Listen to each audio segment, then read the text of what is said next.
Kalau tuntutan JPU itu kan menurut dari hasil diskresi kejaksaan JPU ya kan, bahwa Ahmad Joni ini pernah melakukan perbuatan yang mengulang peristiwa pidana. Artinya didapatkan bukti fakta peristiwa hukum ya akhirnya JPU menuntut. Tetapi harus ingat kan di sini ada pledoi juga. Dari pledoi nanti akan yang mengambil putusan majelis kan. Nah standarnya seperti apa? Karena ada faktor-faktor yang bisa mengurangi juga tuntutan hukum itu. Artinya gini, majelis itu bukan hanya lihat fakta, saksi dan peristiwa, tapi kelakuan, pengakuan. Terus yang ketiga yang paling penting adalah bagaimana kooperatif di dalam persidangan. Itu melahirkan suatu bentuk mungkin dan putusan itu majelis itu akan lebih sifat objektif. Tapi dalam tuntutan yang Pak John tadi menganalisis seorang hakim akan menilai itu, tapi dari tuntutannya itu memang ada 3 substansi yang memberatkan dia tidak kooperatif, dia dianggap residivis, dan dia terlalu frontal lah. Dan yang meringankan dia sangat baik dalam persidangan. Gimana itu?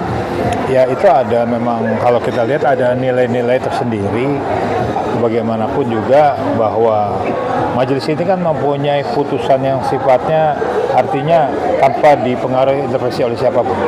Tetapi ketika tadi ada fakta-fakta dan peristiwa hukum yang memang si terdakwa ini memang tidak terbukti, adanya mungkin dari tuntutan jaksa ini ada kriminalisasi, entah tuntutan tidak secara objektif, hanya subjektif.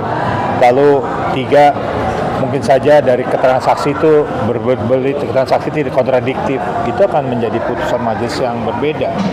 Bisa saja itu bisa cuma hanya setahun, 2 tahun, 3 tahun, tapi dalam hukum itu acara biasanya dari 9 tahun itu paling turun-turunnya paling di angka 4 atau 5 tahun.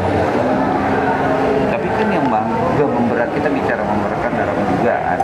Ada saksi yang dikatakan ikut ada dalam saat BAP atau saat penangkapan, namun dia dibebaskan karena diduga tidak melekat barang bukti. Tapi dalam proses di kesaksian dia mengungkap fakta bahwa indikasinya majelis menjual. Nah itu gimana? Nah ini kan kekuatan alat bukti dan saksi ini menjadi salah satu primer dalam artinya tuntutan itu. Artinya primer itu yang paling penting dilihat dari situ.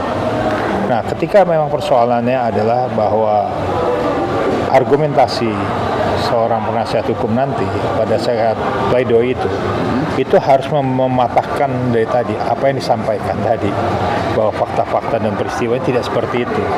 Kenapa itu benar jual untuk kepentingan siapa? Menjual kepada kepentingan pribadi, membeli kepentingan pribadi, atau untuk kepentingan siapa nih? Kan ada ya kan ketika dijual untuk sama-sama, ya mungkin dia harus sama-sama enak nih, beli punya barang gua. Tapi dilihat di situ ada keuntungan nggak? Kalau keuntungan bisa menjadi, oh ini bagian dari pengedar loh.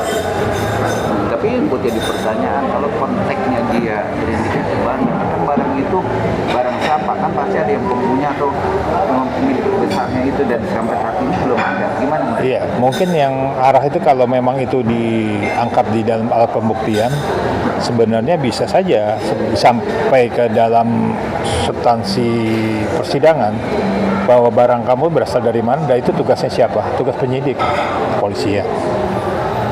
Gitu. Dan penyidik juga harus bekerja ya, tapi kata penyidik atau kepolisian memang yang punya itu sudah ditangkap dan sudah dipenjarakan, proses hukum narkoba lagi. Nah itu gimana Pak? Ya kalau sudah ditangkap memang sudah ada tuntutan sudah ada vonis ya, apalagi kan berarti tidak perlu ada yang diangkat lagi kan, artinya sudah ada putusan ya.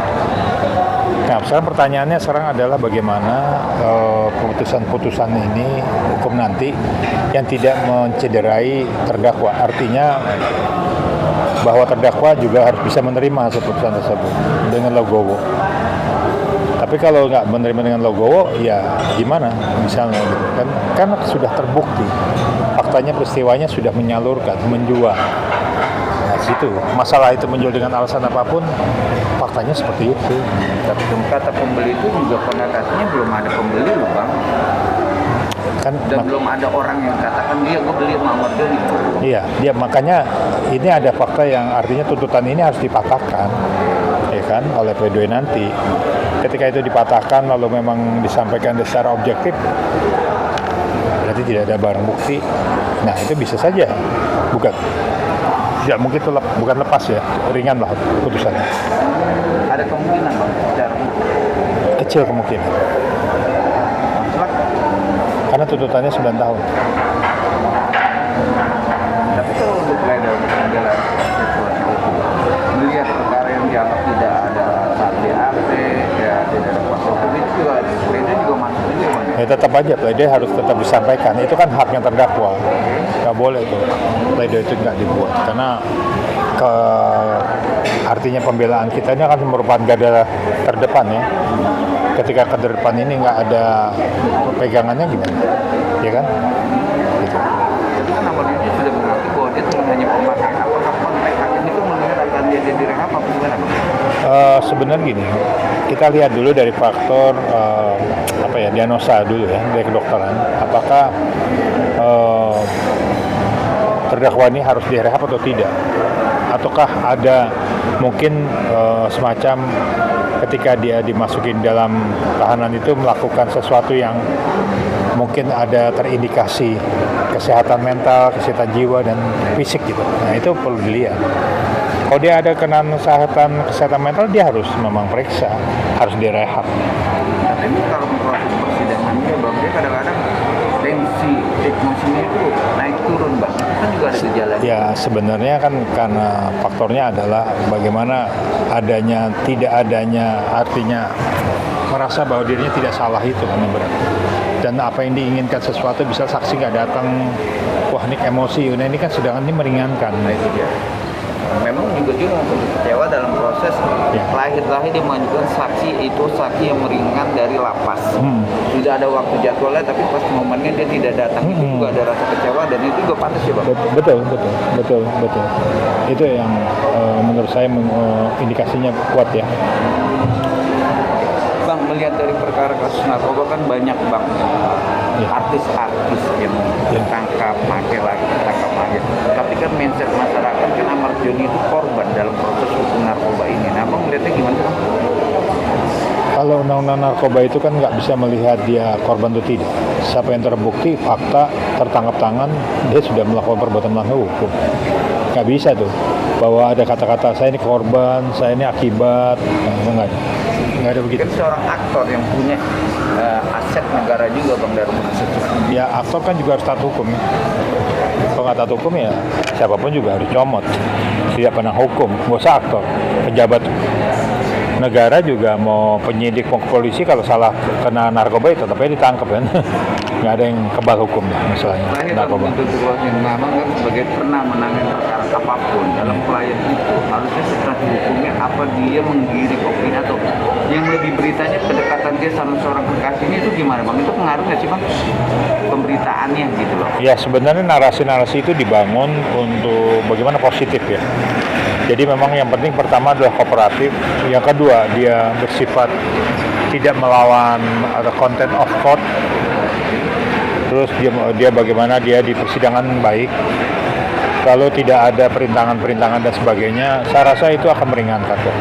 Bagaimanapun juga majelis ini kan punya penilaian tersendiri dan sekiranya kalau misalnya memang kasus-kasus seperti ini terdakwa ini mengerti bahwa ketika dalam putusan nanti dia punya jiwa yang besar, lalu dia menyampaikan apa adanya dan dia mengatakan bahwa saya memang tidak salah, saya rasa majelis akan mendengar dan dia pasti ringan. Maksudnya pertanyaan saya kan ini kan sekarang yang lebih viralnya soal dia ada seorang dokter kah yang selama ini mensupport dia, tapi momen-momen tertentu itu dia kedekatan dia mengungkapkan kata saya, mengungkapkan jangan putus itu gimana bang? Ngaruh nggak sih bang dengan hakim menilai itu?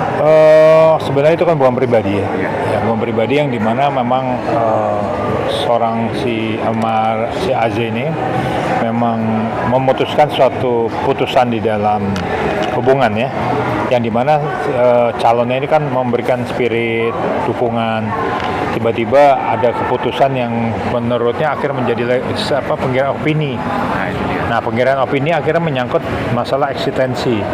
Ini kok dibelain, dibantu kok nggak tahu terima kasih. Nah, ini akhirnya menjadi satu narasi liar juga, sehingga menjadi satu asumsi. Nah, tergantung kalau putusan hukum kan tidak melihat ke situ. Nggak bisa ke situ. Cuma bagaimanapun secara psikologi terdakwa itu terdampak sekali psikologis. Tapi kan nanti yang membuat JPU juga dengan karakter seorang dokter kan juga ada di tuntutan juga bang, ya kan WA yang juga katanya oknum meminta jumlah uang. Tapi dalam prosesnya kesaksian tidak ada nominalnya bang, tapi WA-nya ada, itu harus juga cuma seorang. Ya sebenarnya kalau mengatakan begitu kan harus ada alat bukti, barbuknya. Jangan asal jeplak aja ngomong. Tetapi karena walaupun itu benar, bisa berbalik itu menjadi pasal fitnah. Ya. Bisa dituntut